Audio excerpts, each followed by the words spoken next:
pense qu'il faut remettre le contexte de l'époque. En 1995, on sortait d'une crise économique déjà. Elle avait été plus sévère pour les jeunes diplômés.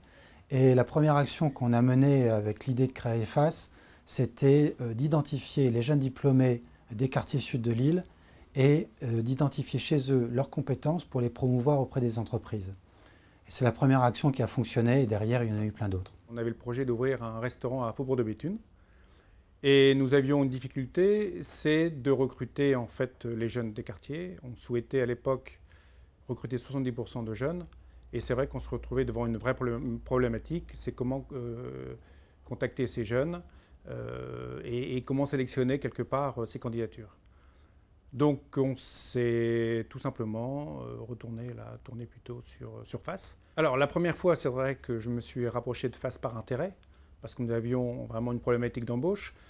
Par la suite, on m'a recontacté pour demander un petit coup de main. Bon, c'est vrai que j'ai voulu redonner un petit peu à FAS ce qu'il m'avait apporté.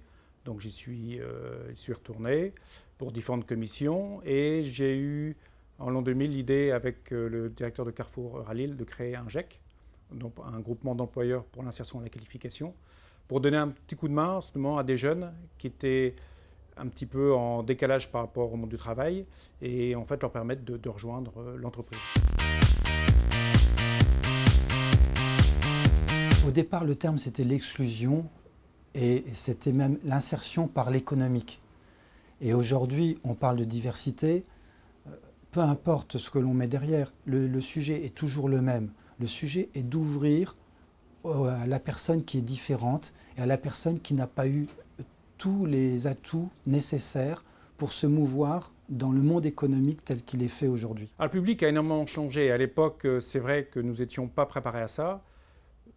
Moi, mes responsables, on les appelle chez nous des managers et aujourd'hui, ils sont passés plutôt managers éducateurs parce que c'est vrai qu'il y a des jeunes qui sont de plus en plus éloignés du monde de l'entreprise, qui ont des problèmes de comportement.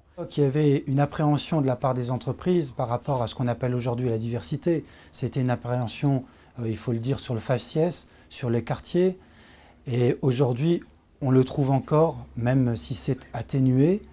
Le problème aujourd'hui reste qu'à chaque fait divers, il y a des amalgames qui sont faits et ça vient pénaliser les actions de pédagogie que l'on peut faire aussi bien du côté du public bénéficiaire que du côté des entreprises à qui on demande des actions et à qui on demande d'ouvrir leurs portes et d'ouvrir aussi leurs yeux et leurs oreilles à celui qui peut paraître différent mais qui en fait a exactement les mêmes compétences et qui s'est formé, qui a fait l'effort de se former.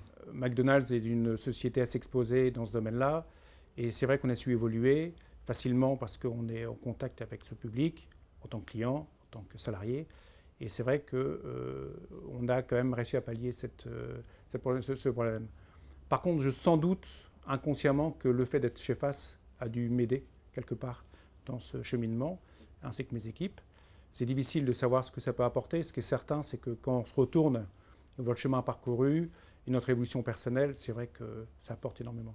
Ma plus grande joie, quelque part, c'est que mes directeurs aujourd'hui ont pris un peu le relais. Et aujourd'hui, ce sont plutôt eux qui s'occupent de recruter les jeunes du GEC et qui les accompagnent. Donc ça, c'est vrai que pour moi, c'est une belle satisfaction. C'est que quelque part, j'ai réussi à transmettre cette